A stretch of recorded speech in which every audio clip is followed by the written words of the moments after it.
ఒక్కసారిగా ఫస్ట్ జయరామ్ గారు చెప్పండి. ఎందుకు అన్నంత క్షమాపణ చెప్పాలి? మాట్లాడినవు అన్న, మాట్లాడకపోతే నువ్వు డిమాండ్ చేస్తావు? మాట్లాడి ఎవరిని కూడా. శివాజీ గారు ఇప్పుడు శివాజీ గారు సార్ శివాజీ గారు సార్ స్పందించనివ్వండి. ఆయన మాట్లాడే వెర్షన్ లాంగ్వేజ్ ఎలా ఉందంటే చాలా ఘోరంగా ఉంది. ఎందుకంటే నేను ఇప్పుడు దాకా మాట్లాడాను, అంత అబ్యూజ్డ్ లాంగ్వేజ్ ఎప్పుడు మాట్లాడాల. అది లైవ్ డిబేట్ లో ఉన్నప్పుడు ప్రజలందరూ చూస్తున్నారు, నాయకులు చూస్తున్నారు, చాలా మంది ప్రతినిధులు చూస్తున్నారు, మేధావులు చూస్తున్నారు. మీరు ఎట్లా మాట్లాడుతున్నావు? పెద్ద ఆయన పట్టుకొని మీరు ఎట్లా అంటారు? అట్లా మేము చదువుకోలే సార్, చిన్న మీ అంత చదువుకోలేదు మేము, అంత పెద్ద ఎట్లా అంటారు?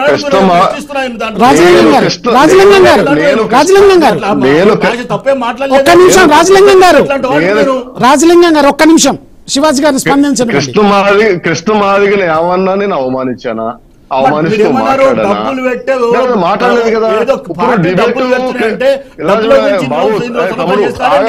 ఎన్ని సంవత్సరాల నుంచి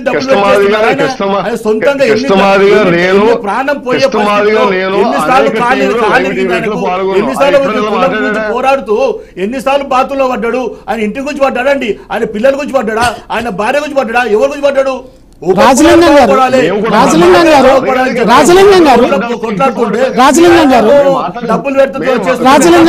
ఒక్క నిమిషం ఆగండి, మీ దగ్గరకు వస్తా శివాజీ గారు.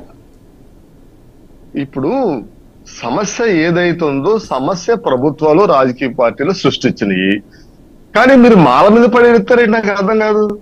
వాళ్ళు ఏం చేశారు? కూలీ నాలే చేసుకుని పొద్దున్న క్యారేజ్ పట్టుకెళ్ళి బతికేటోళ్ళు. వాళ్ళు ఏం చేశారు? మీ పోరాటం ఉంటే రాజకీయ పార్టీలు వచ్చేయండి, ప్రభుత్వాలు వచ్చేయండి, అంతే తప్పించి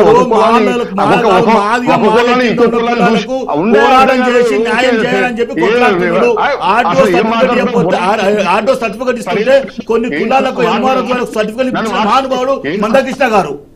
రాజలింగం గారు ఒక్కసారి శివాజీ గారిని స్పందించనివ్వండి. ఇది శ్రామిక జీవులు, మాలైనా మాదిగలైనా రెల్లైనా ఇంకొక కులమైనా ఇంకొకైనా శ్రామికులు. పొద్దున్నే లేస్తే డొక్కడదైన పొట్టాడదనే సిద్ధాంతం మీద పోయేవాళ్ళు. ఎవరో అభివృద్ధి చెందిన నలుగురు పట్టుకుని ఆడి పైకి వచ్చేసాడు, మాదిగులు ఏడు పైకి వచ్చేసాడు, మాలలో ఈడి పైకి వచ్చేసాడు, అది కరెక్ట్ కాదు. అంటే శివాజీ గారు 3 దశాబ్దాల ఉద్యమాన్ని మీరు కృత్రిమ ఉద్యమం అన్నప్పుడు ఎవరికైనా బాధ కలుగుతుంది కదండి. ఆ విషయాన్ని మనం అర్థం చేసుకొని చెప్పేటువంటి పదాల్లో కరెక్షన్ చేసుకుంటూ మాట్లాడాల్సినటువంటి బాధ్యత మీపై ఉంటుంది కదా. ఒక్క నిమిషం ఆగండి, రాజలింగం గారు ఒక్క నిమిషం ఆగండి. రాజలింగం గారు ఒక్క నిమిషం ఆగండి. ఆయన అడిగారు సమాధానం చెప్పాలి కదా. ఆయన అడిగారు, ప్లీజ్ కంటిన్యూ. ఈవెన్ మాలమహానాయుడ, మాదిగ దండోరైనా లేకపోతే ఇంకో ఉద్యమైనా ఎస్సీలో జరుగుతున్న ఉద్యమాలు కృత్రిమ ఉద్యమాలు. ఎందుకంటే రాజ్యాంగబద్ధంగా హేతుబద్ధంగా జరగాలి. అంచేత ఇప్పుడు కృష్ణాలను ఎప్పుడు కించపరచలేదు, మీ ఇద్దరు ఎప్పుడు కలిసి మాట్లాడుకుంటూ శుభ్రంగా ఉంటాం, దానికి ఏం బాధ లేదే. మీరేంటి అర్థం కాదు మధ్యలో ప్రజలందరూ కూడా విచ్ఛిన్నం చేసేస్తాం, వాళ్ళు విచ్ఛిన్నం చేసేస్తాం, వాళ్ళు పొడి చేస్తాం, వీళ్ళు పొడి చేస్తాం. ఇది ప్రజాస్వామ్యమా లేకపోతే ఏమన్నా? ఏం మాట్లాడుతున్నారు? టీవీలో లైవ్ లో ఉండి ఒక క్రమబద్ధంగా మాట్లాడండి. అది ఎలా న్యాయపరంగా ఎలా వీలవుతుంది? సుప్రీంకోర్టు ఎందుకు అలా తీర్పిచ్చింది? దాన్ని మళ్ళీ అవమానపరుస్తున్నారు కదా మీరు. అది ఎందుకు మాట్లాడతారు? మీరు మంచిగా మాట్లాడండి. మీరు ఎందుకు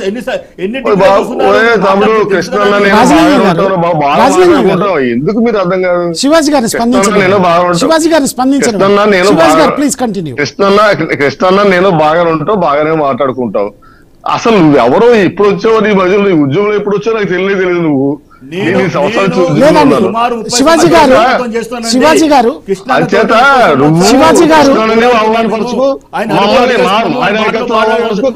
ఒక్క నిమిషం. రాజలింగం గారు ఒక్క నిమిషం. రాజలింగం గారు ఒక్క నిమిషం. రాజలింగం